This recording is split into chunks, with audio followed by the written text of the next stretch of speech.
And he saves Noah. Not a perfect man. Noah was nowhere near perfect. You would have said Noah's not a saint. Why would God save him? He's no different than anybody else. You're right. Because that's how God moves. He doesn't move through people you consider saints. He moves through regular people and builds them up and makes them saints. That's how it goes. You're not born a saint. You receive a level of sainthood by way of activity, by way of consciousness, by ascending to the Christ consciousness way before Jesus was even born. This consciousness was intact.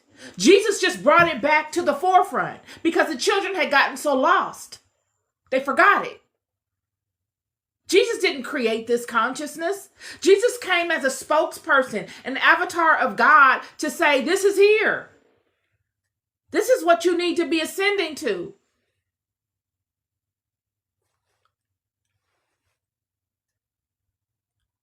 They ascend. Yet prior to that, God had to reset it again. He saves Noah.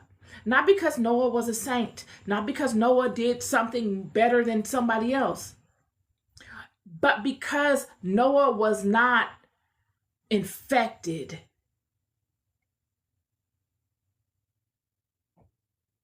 by all the fruit that came about from this nonsense. There's a ton of nonsense going on.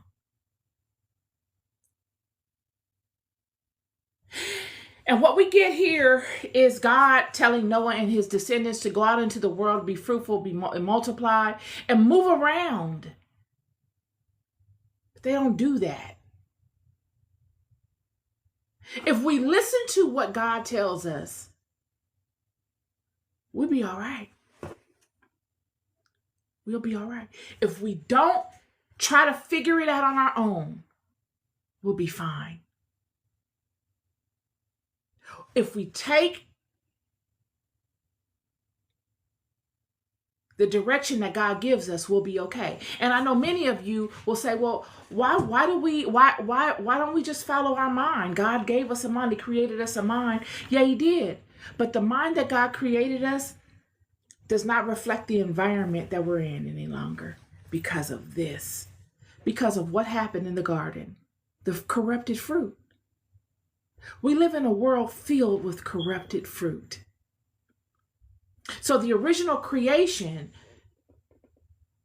the way that we view life just by default, is intact and is strong.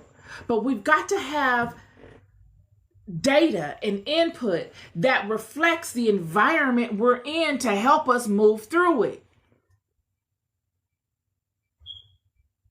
All of these challenges that we're facing were not created for us to face. These are things that we have now defaulted into because of bad decisions of those that have come before us. And if we try to use our mortal faculties to navigate the waters that we are in, we will take the wrong route.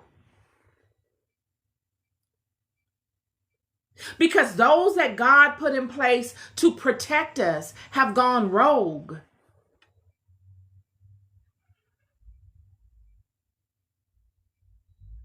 So